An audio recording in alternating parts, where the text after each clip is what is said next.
നന്ദേട്ടാ, അതോടൊപ്പം തന്നെ ഇന്നലെയൊക്കെ പറഞ്ഞൊരു കാര്യം, ഇത് ഒരു മതേതരത്വ മുഖമുള്ളൊരു ക്ഷേത്രമാണ്. കാരണം ഇവിടെ മതേതര ഭാവം, എല്ലാവർക്കും വരാനുള്ള, എല്ലാവർക്കും എന്താ പറയുക, ദർശിക്കാനുള്ളൊരു സാഹചര്യമുണ്ട്. അതുകൊണ്ടാണ് ഞങ്ങൾ ശബരിമലയെ വിശ്വമാനവികതയുടെ ഒരു തീർത്ഥാടന കേന്ദ്രമാക്കി മാറ്റുന്നത്. സനാതനധർമ്മവും മൂല്യങ്ങളും എന്താണെന്ന് മനസ്സിലാത്തതുകൊണ്ടാണോ ഇങ്ങനെയൊരു? സനാതനധർമ്മം എന്താണെന്ന് ഇവർക്കറിയില്ല. സർവധർമ്മ സമഭാവനയുടേതാണ് സനാതനധർമ്മം. സനാതനധർമ്മം ആദ്യകാലം മുതലേ വളരെ വ്യക്തമായി പറയുന്നത് എന്ത് എന്ന് പിണറായി വിജയനല്ല ഭാരതത്തെ പഠിപ്പിച്ചത്, കേരളത്തെ പഠിപ്പിച്ചത് നമ്മുടെ ആചാര്യശ്രേഷ്ഠന്മാരാണ്. ശങ്കരാചാര്യർ മുതൽ ഇങ്ങോട്ടുള്ള എല്ലാ ആചാര്യന്മാരും ഈ സനാതനധർമ്മത്തിൻ്റെ, ഹിന്ദുത്വത്തിൻ്റെ മഹത്വം എന്താണ് എന്ന് പറഞ്ഞിട്ടുണ്ട്. വിവേകാനന്ദ സ്വാമികൾ ഷിക്കാഗോയിൽ അദ്ദേഹത്തിൻ്റെ പ്രസംഗം നടത്തുമ്പോൾ പറഞ്ഞിട്ടുണ്ട്, ഞങ്ങളുടേത് വെറും സഹിഷ്ണുതയല്ല, ടോളറേഷൻ അപ്പുറത്തുള്ള ഒന്നാണ്, വെറും ടോളറൻസ് അല്ല, അതിനപ്പുറത്ത് നീ പറയുന്നതും ശരിയാണ് എന്ന് അംഗീകരിക്കാനുള്ള മനസ്സ്, അതിനെയാണ് സർവധർമ്മ സമഭാവന എന്ന് പറയുന്നത്. ഇതൊക്കെ മനസ്സിലാക്കണമെന്നുണ്ടെങ്കിൽ എവിടുന്നെങ്കിലും ആരെങ്കിലും എഴുതി കൊടുത്ത ഗീതയിലെ ഒരു ശ്ലോകം വായിച്ചതുകൊണ്ട് സനാതനധർമ്മം പഠിക്കാൻ കഴിയും എന്ന് സാധ്യമേ അല്ല. പിന്നെ അവിടെ തന്നെ സ്വാമി വിവേകാനന്ദൻ വളരെ വ്യക്തമായിട്ട് പറഞ്ഞിട്ടുണ്ട്, ഇത് മതങ്ങളുടെ മാതാവായ മതമാണ്, ഞാൻ പ്രതിനിധീകരിക്കുന്നത് മതങ്ങളുടെ മാതാവായ മതത്തെയാണ്. ഈ മതം എന്നത് ധർമ്മം, ആ ധർമ്മത്തിൻ്റെ പ്രത്യേകതയാണ്, അതിൻ്റെ വലിപ്പമാണ് എല്ലാവരെയും അംഗീകരിക്കുക എന്ന വസ്തുത. അതുകൊണ്ട് നാളെ മുതൽ ശബരിമലയിൽ പൂജയ്ക്ക് പകരം ഹരിവരാസനത്തിന് പകരം വാങ്ക് വിളിച്ചാൽ മതി എന്ന് സാധ്യമല്ല. അതിൻ്റെ ചിട്ടയുണ്ട്. ഹൈന്ദവ ധർമ്മ അനുഷ്ഠാനങ്ങൾക്കനുസരിച്ചാണ് ആ ക്ഷേത്രത്തിൻ്റെ കാര്യങ്ങൾ കടന്നു പോകുന്നത്. ഇപ്പോൾ ഈ ശ്രമം മതേതരത്വത്തിൻ്റെ പേരിൽ ഇക്കൂട്ടർ ചെയ്തുകൊണ്ടിരിക്കുന്ന ക്രൂരമായ കർമ്മം, ഹിന്ദുക്കൾക്ക് ശേഷിക്കുന്ന ഈ മതബോധം, ഹിന്ദുധർമാഭിനിവേശം, സനാതനധർമ്മ അഭിമാനത്തെ കൂടി അവരുടെ മനസ്സിൽ നിന്ന് പറിച്ചെടുത്ത് കളയാൻ വേണ്ടിയിട്ടാണ് ഈ പുതിയ തന്ത്രവുമായി ക്ഷേത്രങ്ങളിലേക്ക് വരുന്നത്. ഒന്ന് പോയി നോക്കട്ടെ, ഇതുപോലുള്ളൊരു തത്വം പറഞ്ഞിട്ട് ഏതെങ്കിലും ഞാൻ ഒരു മതസ്ഥാപനത്തിൻ്റെയും പേര് പറയുന്നില്ല, ഹിന്ദുക്കളുടെ ഒഴികെയുള്ള ഏതെങ്കിലും ഒരു മതസ്ഥാപനത്തിൽ പോയിട്ട് ഇതുപോലെ ഇത് മതാതീതമായ ഒന്നാണെന്ന് പറയാനൊന്ന് ശ്രമിച്ചു നോക്കട്ടെ. എന്തൊക്കെ നഷ്ടപ്പെടുമെന്നൊന്നും ഞാൻ പറയുന്നില്ല, പക്ഷെ പലതും നഷ്ടപ്പെടാനുള്ള സാധ്യതയാണ് കേരള സാഹചര്യത്തിലുള്ളത്. ആരോ എഴുതിയൊരു നോവലിനെ ആസ്പദമാക്കി ഒരു ക്വസ്റ്റ്യൻ തയ്യാറാക്കിയ പാവത്തിൻ്റെ കൈപ്പത്തി വെട്ടിയെറിഞ്ഞ നാടാണിത്. അതുകൊണ്ട് ഇതെല്ലാം കളിക്കാവുന്നത് ഹിന്ദുക്കളുടെ നെഞ്ചത്താണെന്ന് പറഞ്ഞിട്ടാണ് ഇവരിത് വന്നിട്ട് ഇത്തരം കാര്യങ്ങൾ പറയുന്നത്. ഭഗവത്ഗീതയായാലും നമ്മുടെ ദർശനങ്ങളായാലും ഒക്കെ പറയുന്നത് എല്ലാവരെയും ഉൾക്കൊള്ളുന്ന സമാശ്ലേഷിയായിട്ടുള്ള ധർമ്മത്തിൻ്റെ മഹത്വമാണ് പറയുന്നത്. അതിൻ്റെ ഒരു ഉത്തമ ഉദാഹരണമാണ് അയ്യപ്പൻ്റെ ആ മന്ദിരം.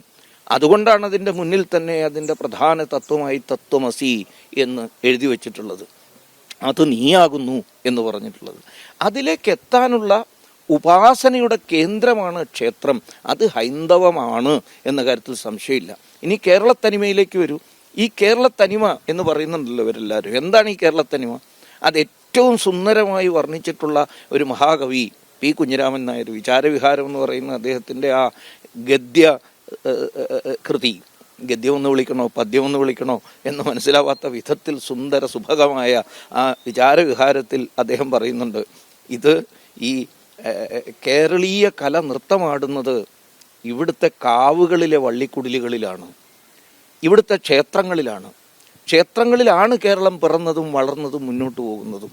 അങ്ങനെയുള്ള ക്ഷേത്രത്തെ നശിപ്പിക്കാനുള്ള ഒരു ഗൂഢശ്രമമെന്ന നിലയ്ക്കാണ് ഈ ഒരു പദം മുന്നോട്ട് വയ്ക്കുന്നത്. സാധാരണഗതിയിലുള്ള സെമിറ്റിക് മതാതീതമായ ഒരു മതസങ്കല്പമാണ് ഹിന്ദുധർമ്മത്തിൻ്റെത്. സെമിറ്റിക് മതത്തിലാണ് ഇതെൻ്റേത് മാത്രമാണ് ശരി എന്ന് പറയുന്നത്. ഹിന്ദുധർമ്മം ഒരിക്കലും പറഞ്ഞിട്ടില്ല. അതുകൊണ്ടാണ് വിനോബ ഭാവെ ഒരിക്കൽ പറഞ്ഞത്, ഹിന്ദുധർമ്മം സനാതനധർമ്മം എന്ന് പറയുന്നത് ഓൾസോയിസമാണ്, ഒള്ളിയിസം അല്ല. അതും ആയിക്കോട്ടെ, പക്ഷേ ഇത് ഹിന്ദുക്കളുടെ ഒരു ദൗർബല്യമായി കണക്കാക്കരുത്. ഹിന്ദുക്കളുടെ നെഞ്ചത്തേക്ക് കയറി അവർക്ക് അവശേഷിക്കുന്ന ഈ ഹിന്ദുധർമ്മത്തിൻ്റെ കേന്ദ്രങ്ങളെ കൂടി പിടിച്ചു പറിച്ചു കൊണ്ടുവരാനോ തച്ചുടച്ചു കളയാനോ, പണ്ടത്തെ ഇവരുടെ മുദ്രാവാക്യം ഉണ്ടല്ലോ, ഒരു ക്ഷേത്രം നശിച്ചാൽ അത്രയും അന്ധവിശ്വാസം നശിക്കും, ക്ഷേത്രങ്ങളൊക്കെ കൊത്തിക്കളച്ച് കപ്പയിട്ടാൽ അത്രയും പട്ടിണി മാറും, കേരളം മുന്നോട്ട് പോകും എന്നൊക്കെ പറഞ്ഞെടുത്തുനിന്ന് പമ്പ വരെ എത്തി. പക്ഷെ എനിക്കൊരു അഭിപ്രായമുണ്ട്. ഈ മതാതീതമായ ആധ്യാത്മിക കേന്ദ്രം എന്നൊക്കെ പറയുന്നിടത്തേക്ക് ഇങ്ങോർക്കൊന്ന് നടന്ന് കയറിക്കൂടായിരുന്നു? അവിടെ പോയി ഇത്തിരി ഭസ്മമൊക്കെ തൊട്ട് നമസ്കരിച്ചു കൂടായിരുന്നു? സാഷ്ടാംഗം പ്രണമിക്കുക, ആരെങ്കിലും പിടിച്ച് സഹായിച്ചിട്ടാണെങ്കിലും ഒന്ന് പ്രണമിച്ചുകൂടി വരാമായിരുന്നില്ലേ? ഇത് അത്രയ്ക്ക് മതാതീതമായ ഇദ്ദേഹത്തിൻ്റെ ആധ്യാത്മികതയുടെ ആത്മീയ കേന്ദ്രമാണെന്ന് ഉത്തമ ബോധ്യമുണ്ടെങ്കിൽ, ഇവിടെയാണ് ഞാൻ പറഞ്ഞത് ആ 3-ാം അധ്യായത്തിലെ മിഥ്യാചാരത്വം എന്ന് പറയുന്നത്. ഹിപ്പോക്രസിയാണ് ഇവർ നടത്തുന്നത്. അപ്പോൾ ഈ മതാതീതമായ ആത്മീയത എന്ന് പറയുമ്പോൾ അത് സത്യത്തിൽ മതം എന്തെന്നോ ഹിന്ദുധർമ്മത്തിൻ്റെ മഹത്വം എന്തെന്നോ എന്താണ് ആ പ്രയോഗത്തിൻ്റെ ശരിയായ അർത്ഥമെന്നോ, ശ്രീനാരായണ ഗുരുദേവനൊക്കെ ആ ഒരു സങ്കല്പം സമൂഹത്തിൻ്റെ മുമ്പാകെ വയ്ക്കുമ്പോൾ അതിനൊരു വലിയ അർത്ഥം ഉണ്ടായിരുന്നു, വലിയൊരു അർത്ഥം ഉണ്ടായിരുന്നു. ആ അർത്ഥത്തിൽ അവർ ഉറപ്പിച്ചു പറഞ്ഞത്, അത് സ്വാമി വിവേകാനന്ദനായാലും ശ്രീനാരായണ ഗുരുദേവനായാലും എല്ലാം ഉറപ്പിച്ചു പറഞ്ഞത്, ഞാൻ എന്തിനു മതം മാറണം, ഇപ്പോൾ തന്നെ ഞാൻ എൻ്റെ ഉള്ളിൽ ഇതെല്ലാം ഉണ്ടല്ലോ എന്ന് പറയുന്നതാണ് അവരുടെ ആ മഹത്വം. അങ്ങനെയുള്ളതിനെ മനസ്സിലാക്കാൻ കമ്മ്യൂണിസവും പഠിച്ചിട്ടില്ല, ഹിന്ദുധർമ്മവും പഠിച്ചിട്ടില്ലാത്ത ആൾക്ക് സാധ്യമല്ല. ഇപ്പം കെ ദാമോദരനൊക്കെ ഇതിനെക്കുറിച്ച് ചർച്ച ചെയ്തിട്ടുണ്ടായിരുന്നു, ഒരു രസമുണ്ടായിരുന്നു കേൾക്കാൻ. ഒരു പരിധിയോളം EMS നമ്പൂതിരിപ്പാട് ചർച്ച ചെയ്താലും മനസ്സിലാക്കാൻ ഒരു സൗന്ദര്യം ഉണ്ടായിരുന്നു. അതുകൊണ്ടാണ് പി പരമേശ്വരനും EMSും തമ്മിലുള്ള ആ ഒരു വൈചാരിക സംവാദം അത്രയേറെ ചർച്ച ചെയ്യപ്പെട്ടത്. ഏതായിരുന്നാലും ഈ നമ്മുടെ ഇപ്പോഴത്തെ മുഖ്യമന്ത്രിക്ക് ലോകത്ത് ആർക്കെങ്കിലും ഇതിനെക്കുറിച്ച് പറയാൻ അവകാശം ഉണ്ടെങ്കിൽ അതിൽ ഏറ്റവും അവസാനത്തെ വ്യക്തിയാണ്. ഇങ്ങനെ മിണ്ടരുത് ഇതിനെക്കുറിച്ച്. ഇത്രയേറെ പരസ്യമായി ഹിന്ദുധർമ്മത്തെ അവഹേളിച്ച ഒരാൾ, ഇദ്ദേഹത്തിൻ്റെ നിർദ്ദേശപ്രകാരം എത്ര പേരാണ് കൊല ചെയ്യപ്പെട്ടത് ഈ അയ്യപ്പ ധർമ്മത്തിൻ്റെ രക്ഷയ്ക്ക് വേണ്ടി യഥാർത്ഥ ഭക്തന്മാർ പോരാടുമ്പോൾ. നമ്മളീ നിൽക്കുന്ന മണ്ണ് ചന്ദ്രേട്ടൻ്റെ മണ്ണാണ്, ചന്ദ്രൻ ഉണ്ണിത്താൻ്റെ മണ്ണാണ്.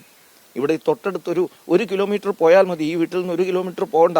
അവിടെയാണ് വെച്ചാണ് ചന്ദ്രൻ ഉണ്ണിത്താൻ അയ്യപ്പ നാമജപ ഘോഷയാത്രയിൽ പങ്കെടുത്തതിൻ്റെ പേരിൽ പാർട്ടി ഓഫീസിൻ്റെ മുകളിൽ കൂട്ടിവെച്ച കല്ലെറിഞ്ഞ്, മെറ്റൽ കഷ്ണങ്ങൾ എറിഞ്ഞ് സഖാക്കന്മാരൊക്കെ ഒപ്പം ഇസ്ലാമിക തീവ്രവാദികളും കൂടി ചേർന്ന് കല്ലെറിഞ്ഞ് വലിയ കല്ല് തലയിൽ കൊണ്ട് തലച്ചോറ് ചതറി മരിച്ചുപോയത്. ഒന്നല്ല 5 പേരാണ് കേരളത്തിൽ അങ്ങോളം ഇങ്ങോളം. ചിലർ ഈ കൊടിയ ക്രൂരത കണ്ട് സഹിക്കാൻ പറ്റാതെ മനസ്സുപൊട്ടി മരിച്ചവർ, തീ കൊളിച്ച് മരിച്ചവർ, ട്രെയിനിൻ്റെ മുന്നിൽ ചാടി മരിച്ചവർ. നിങ്ങൾക്ക് തിരിച്ചറിയാൻ കഴിയില്ല വിജയ ഈ വിശ്വാസം. ഈ ഹിന്ദുധർമ്മത്തിൻ്റെ അയ്യപ്പ ഭക്തി, കേരളത്തിലെ ജനങ്ങളുടെ അയ്യപ്പ ഭക്തിയുടെ ആ ആഴമോ ഉയർച്ചയോ തിരിച്ചറിയാൻ നിങ്ങൾക്ക് 7 ജന്മം ജനിച്ചാലും സാധ്യമല്ല. അതാണ് കേരളം കണ്ടത്. അതിൻ്റെ പ്രതിഷേധത്തിൻ്റെ ആദ്യ സ്ഫുലിംഗം ഉണ്ടായ ഇടത്താണ് നമ്മൾ നിൽക്കുന്നത്. ആയിരങ്ങളാണ്. ഞങ്ങൾ ഈ പന്തളംകാർ പോലും അത്ഭുതപ്പെട്ടു പോയി. പന്തളത്തെ ഓരോ വീട്ടിൽ നിന്നും അമ്മമാർ അവരിറങ്ങി വന്നിട്ട് ഈ അയ്യപ്പൻ്റെ ധർമ്മത്തിൻ്റെ രക്ഷയ്ക്ക് വേണ്ടി ദീപം കൊളുത്തിക്കൊണ്ട് ഈ മണ്ണിലൂടെ നടന്നത്. അപ്പം അത് തിരിച്ചറിയാൻ പറ്റാത്തതിൻ്റെ പേരിൽ അവരൊക്കെ ഞങ്ങൾക്ക് വോട്ട് ചെയ്ത് കളയുമെന്ന് വിചാരിച്ചുകൊണ്ട് ഇത്തരം നാടകങ്ങൾ നടത്തുക. മാഷ് നേരത്തെ പറഞ്ഞതുപോലെ സ്വയം വെളിപ്പെടുത്തി ജനങ്ങളുടെ മുമ്പായി ഞങ്ങൾ ആരാണ് എന്ന് സ്വയം വെളിപ്പെടുത്തി, അല്ലെങ്കിൽ അയ്യപ്പൻ അതിനുള്ള അവസരമൊരുക്കി. അങ്ങനെയാണ് ഞാൻ ഇതിനെ കാണുന്നത്. ഈ മതാതീതം എന്നിവർ പറയുന്ന ആ ആശയത്തിന് നിങ്ങൾ ഉദ്ദേശിക്കുന്ന ഈ ഭൗതിക മതേതരത്വവുമായി ഒരു ബന്ധവുമില്ല. അതിശുദ്ധമായ ആധ്യാത്മികതയാണ്. ആ ആധ്യാത്മികതയുടെ ഉച്ചസോപാനത്തിൽ നിൽക്കുമ്പോൾ മാത്രമേ, ഒരു യഥാർത്ഥ ഭക്തനാകാൻ കഴിഞ്ഞാൽ മാത്രമേ. അതൊക്കെ മനസ്സിലാക്കണമെങ്കിൽ ഗീതയിലെ തിരഞ്ഞെടുത്തൊരു ശ്ലോകം പഠിച്ചാൽ പോരാ, നാരദഭക്തി സൂത്രമൊക്കെ വായിക്കണം, അപ്പോഴേ അത് മനസ്സിലാവുള്ളൂ. അതിലേക്ക് നാരദഭക്തി സ്തോത്രം എന്നൊക്കെ പറയുമ്പോൾ അദ്ദേഹം ഇതാരാണ് ഈ നാരദൻ, അദ്ദേഹം ഇരിക്കുന്നത് വീട്ടിൻ്റെ മുകളിലാണെന്നൊക്കെ ചോദിച്ചു.